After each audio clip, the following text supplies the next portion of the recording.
Welcome to the Smooth Money Game podcast. My name is John Dollar Bill, and I have my main man, Jared Smith, here with me. And today we're going in on who do you think is a better quarterback, Patrick Mahomes or Lamar Jackson, and what style do you like better? Dad. Man, I got to tell you, those are two exciting quarterbacks. I don't know which one I would prefer to have in the next 5 years. But if I was to say now, it'd be Patrick Mahomes. He seems like he's been in the league 15 years. He's reading defenses. He's hitting the guys with all different angles of the arm.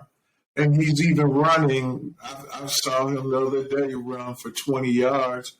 The boy is a baller. But then you have Lamar Jackson, who's throwing them darts to Mark Andrews and his crew.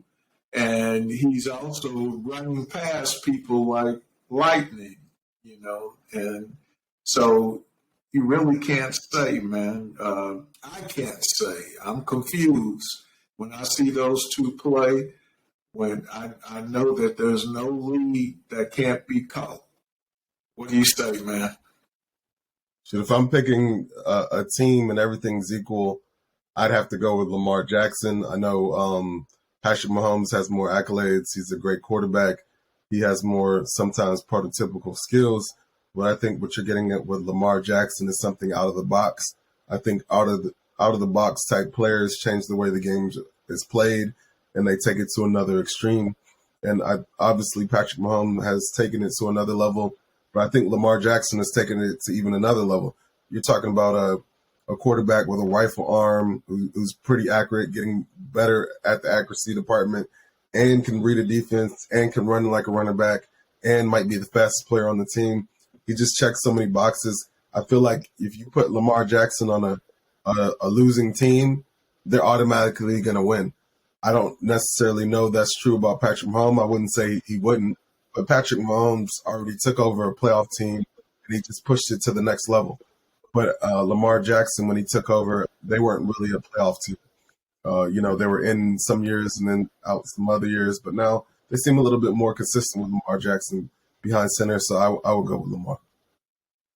Well, when I look at Patrick Mahomes, he can put up 20, 30, 40 points in, 7 or 8 minutes. I mean, the guy, if I was to say, a lot of times you can still scheme Lamar Jackson. He's getting way better at it than he was last year. But at certain part of the games, you can still scheme him. There's not many times you can scheme Mahomes. Mahomes will he hit the check down person, or will he keep going for that home run pitch or that home run throw? That's how he is, and that's the only way you can psychologically lull him into going for them home run throws. But that's the only thing. But, sometimes you can sit back there in that zone with Lamar Jackson, and if he's getting better, he give him 5 years, he'll be the best in the league probably. I think as analysts and people who watch the game, a lot of times we get caught in the past when we're talking about a present player. Like a lot of times when people talk about somebody like LeBron James, they talk about how he can't shoot, but they're really referring to years ago because he's actually a decent shooter now.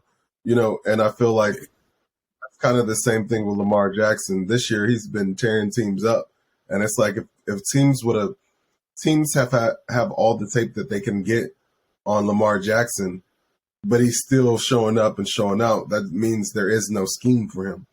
And I think the thing is he hasn't won the Super Bowl yet, so automatically we're going to put Patrick Mahomes above him as analysts and fans, and this recency, if it's Super Bowl or bust or championships and busts in sports right now. But I think we take away credit from individuals who are very talented, and I feel like Lamar Jackson is the most talented quarterback in the NFL. So I would definitely take him.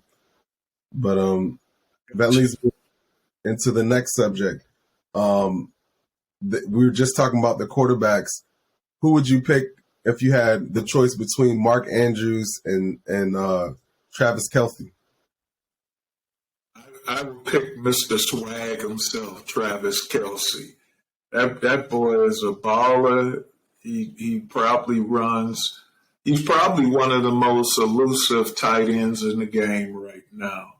Uh, he puts moves on you that you don't see coming. He's always getting open.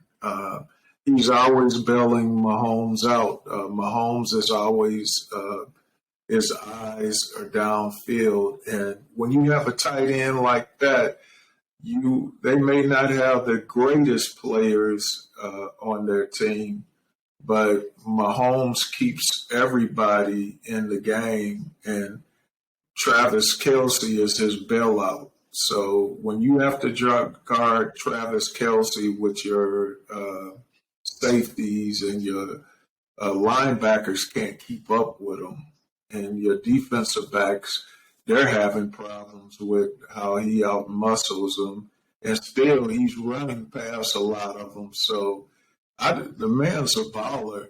Nothing to take away from Mark Andrews because he's a baller too. But as far as swag and ability to get away from people, I still give that edge by a pretty reasonable amount to Travis Kelce. What do you think? I think if I had the choice, I would go with Travis Kelce as well. Just his ability to get open. He's one of the top 5 or 6 receiving threats in football at the tight end position. That just opens up the entire field for the team. The opposing defense has to put their best defensive back on Travis Kelce because he's the most dangerous receiving threat, which leaves the other speedsters around them to be able to get open. I think the key to the offense was always Travis Kelce, and that's why they were okay with not paying Tyreek Hill, because they knew even without Tyreek Hill, they were still going to be able to, keep the offense going, because I think it always ran through Travis Kelce, and I think he's the second most important person on that offense behind Mahomes. So I would definitely go with Kelce over Andrews. But I think Andrews is a great becoming tight end as well. Right, definitely. And if you think about it, everything runs through Mark Andrews on the other side. So even though Lamar Jackson is responsible for 80-something% of the offense, which is the analytics state, Mark Andrews is his big bailout too. So it's a good. That team is very exciting because of those 4 players we discussed. Let's move on to the next. So the next thing is, what do you think about if you had to pick the tandem together? Would you rather have Mahomes and Kelce, or would you rather go with Lamar Jackson and Mark Andrews as a collective? Mahomes and Kelce. And Kelce. Together, their excitement and they look like 2 kids playing football in the street, tackle football in the street. They're pumped up, they're excited, and when they do something, they celebrate everything they do. They compliment each other. They're always talking about it. And then let's throw Andy Reid in there. Andy Reid allows them to do a lot of things. I mean, it's just crazy that they're having fun out there, man. And that's the way football used to be. Yeah, what do you think? I think it's unanimous here. I would definitely go with Mahomes and Kelce as a tandem, even though I like Lamar Jackson better as a quarterback. It's just Travis Kelce and Patrick Mahomes have proven what they've been able to do. They've won a Super Bowl together.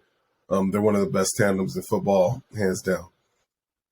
But not to harbor much on that topic. What about recently we just saw a Frenchman come over to the United States and do some things on the basketball court we have never seen. A prospect by the name of Victor Wembanyama. Do you think if he was coming out in the same draft class as LeBron James, would he go before LeBron James?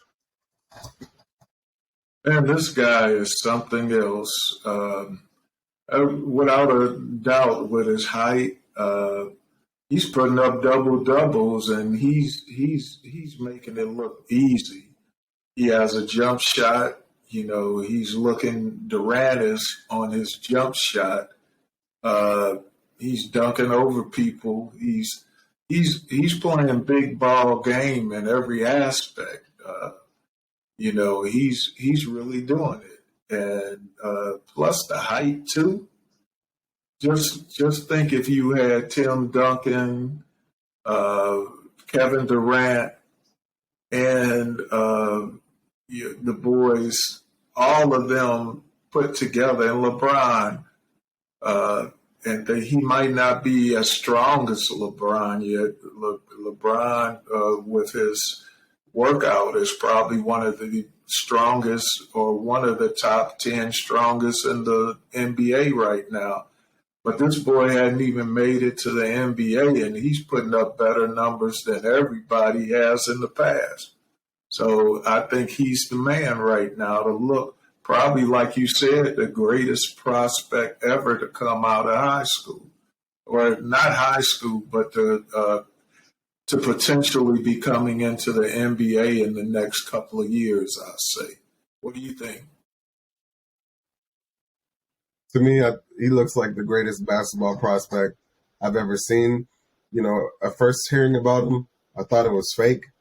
After I saw him play against the G League Ignite, which has a lot of former pros on the team, he put up I think 35 and 10 one night. 35, like 5 and 5 one night, 36 and 10 one night. It was like the second night he came back and did another 30 piece, and he actually hit on the stats that he didn't hit on in the first game. It was like he listened to the reporters and was like, here, I'll show you. The game is going to be so easy for him. It's like you can see him get 30 points without even have to sweat because, one, on defensive side, he's like Rudy Gobert, but better because he's longer.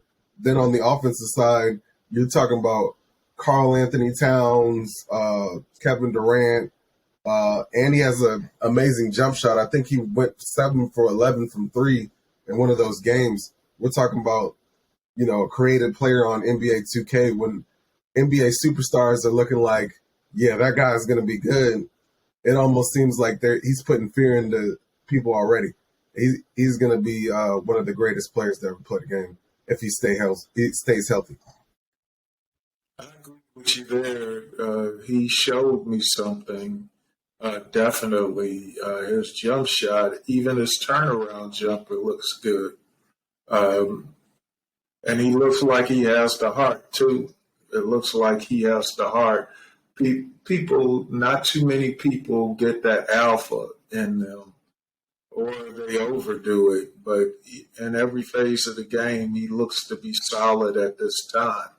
So I really look forward to when he hits the competition. And I like to see him in international play, too, to see how we pair up against him if he plays for the next Olympics. I like to see how that looks, too. But that pretty much does it for Smooth Money Game.